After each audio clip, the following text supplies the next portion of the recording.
Coming up in this special episode to mark National Reconciliation Week, Auntie Lilly and Auntie Maria from Liworaji Aboriginal Corporation were invited to give the welcome to country at last Tuesday's meeting of Ipswich City Council. Auntie Maria reminded the meeting that her and her sister were only one generation away from the missions. Their grandfather and older siblings were rounded up from the Gatton and Helidon areas and forcibly placed at Deebing Creek Mission. It's Saturday, May 30, 2020, and I'm Alan Roebuck. Welcome to Ipswich Today, which acknowledges the traditional custodians of the land on which it is produced and pays respects to elders past, present and emerging. This podcast is supported by Kinetics, people-powered web hosting trusted by Australians since 1999. The founders of Liworaji Aboriginal Corporation are sisters Lilly and Maria Davidson. On National Sorry Day, they spoke at Ipswich City Council's monthly meeting and gave the heartfelt welcome to country.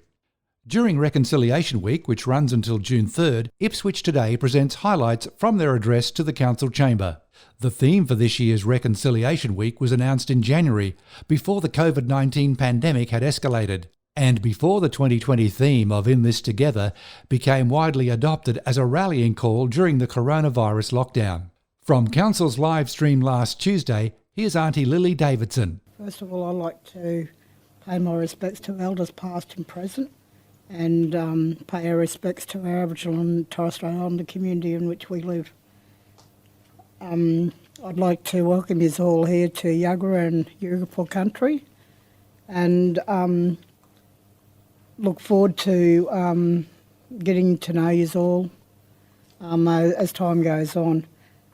Certainly like to welcome our mayor, our first female mayor, so we're all pretty, a lot of us females are a bit happy about that. Today being National Sorry Day, the 26th of May. Today I acknowledge National Sorry Day. I acknowledge our elders and ancestors that were forcibly removed from their family, their community and their culture. Today we remember the men and women who were children. We honour the living stolen generation who today are working hard to address the legacies of their experiences so that we as Australians never ever live through this again. Today let us all reflect and play our part in healing and moving forward. Tomorrow is the start of Reconciliation Week, 20th anniversary, and the theme is We're All in This Together. So let us all continue to take these journeys together. Also, I'd just like to also say Aboriginal and Torres Strait Islanders, we're the first people of this country. We're only custodians, we don't own this land. We're all here to look after it. And all of you that are here today are also Australians. So let us all embrace our culture. We've got a very long history. How lucky we are that we've got all the cultures here in Australia. And let us all keep working together. Thank you. I'm going to pass it over to my sister Maria, and she's going to say some words. I want to pay my respects to my elders and my ancestors that have walked this land before us. We are Yuggera descendants on our mother and grandfather's side. We also have connection to Cullalea and Woolly countries as well. I think it's important in this time, as we're moving forward, that we also remember and reflect our history. Through DNA sequencing now, scientists are now proving that Australian Aboriginal people have had continuous connection to this country for 120,000 years. Human beings have only been in existence for 180,000 years, through whatever theory that you want to follow with that. So 120,000 years is quite remarkable, and it's worthy of always acknowledging. That's why I always like to have an input when we do acknowledgements, because it is quite important to us and all Australians, like Lily said. So if we put that on the world platform, like, you know, Australia should be on the world platform more so.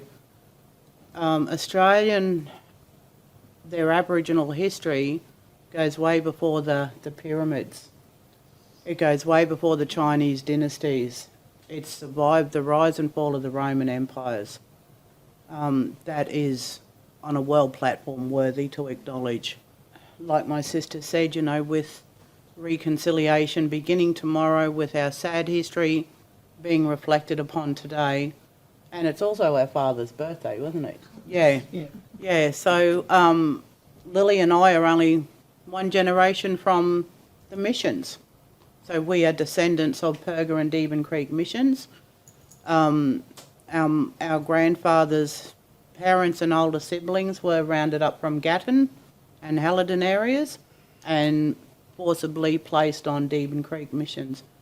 Our father's family was forcibly removed from Cunnamulla and placed here on Deben Creek, and then went on to Perga missions as well. Our mother's mother, our grandmother, who is very dear to us because of the female storylines in our family. At the age of 10, her and her mother were forcibly removed from Woolly Woolly country, which is up near Camboon, Theodore area, and walked to the old Baramba Aboriginal mission, which is now Cherbourg. And then she was removed to Perga mission. 10 years old, walking, no shoes, with her mother to an unknown future. We could not even, as parents and grandparents, we could not even imagine what that would have been like. So we acknowledge and are grateful that that's now in our history, and we hope it stays there forever. And through our mother and our grandmother, our mother's older brother is our Uncle Harold Blair, who the federal electorate has named. And so, you know, we've done quite significant reconciliation and advocacy work in our communities, and it has been acknowledged through our older people. Our mother herself was Georgina Thompson OAM, and that was because of her work tireless work in the 70s to bring to light the suffering of mental health. And they were our forgotten. And I would love to be alive the day when they do a full inquiry into the abuse in disability support services and homes, because I feel that's always gone unknown. But yeah, that was our history. And you know, my sister and I work tirelessly in this community. We have an organisation, Liworaji Aboriginal Corporation. We've already had over 4,000 community members in 2 years come through our doors. We don't get funded for that, however. We get funded for Skilling Queensland, but the little bit of money extra that we work for, that goes back into our organisation to support our community members. We have Aboriginal Torres Strait Islander families. We have African Nation women that we support. We've even supported a Canadian girl. We supported her to get back home to her mother in Victoria, and the list could go on and on and on. We have men. We actually really need an older gentleman's men's group, a yarning circle, because we've had men in their 60s and 70s come into us as women and tell us that they were abused as children, and that's the first time that they've spoken about it. And we've stepped back and we've said, oh, hang on, Uncle, because we've only known these people just to say hello to them in the street if they're from our community. We've never been in their lives, so we weren't aware of this. So we've just said, do you need hang on, Uncle, we'll get a man to come and talk. No, I've told you, so I'm fine now. I've even had a non-Aboriginal man come in our office. He was 88. When he was 12 years old, he still carried the trauma from when he was 12 years old as a non-Indigenous man working on a property and seeing the abuse and neglect of Aboriginal workers on the property and he's carried that for over 70 years, that trauma. And punishing himself that he did nothing. And then we had to let him know that it was okay. He was only a child. He was 12 years old. So what we did for him, we gave him a journal and we said, write your story down. Look forward to seeing it one day. So that's just a small part of that we all play in our community. We don't get paid for it, but we do it because we believe our community is just as important in our lives. But with that, we just wanted to share that we look at this whole community as a whole as our responsibility as Yagara custodians, because culturally how we look at it, on Yagara country, everybody who is on our country, we have a responsibility to. And as women, more so, we grew up with a code of sisterhood where every woman, no matter where you were from, what your race was, what your national, or what your culture was, what your religion was, every woman stood by each other in times of need. With that, I'm so proud. We are so proud that we have our first female mayor. And we have a gift to share part of our culture with you.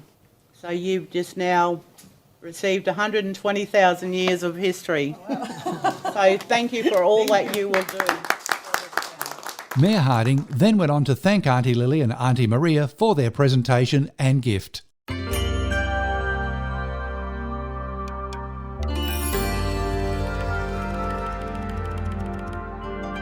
Ipswich Today is supported by Kinetics, people-powered web hosting trusted by Australians since 1999.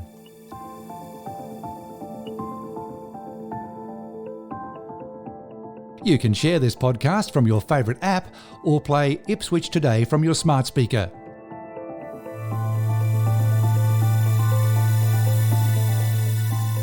Suggestions are welcome for future interviews and topics.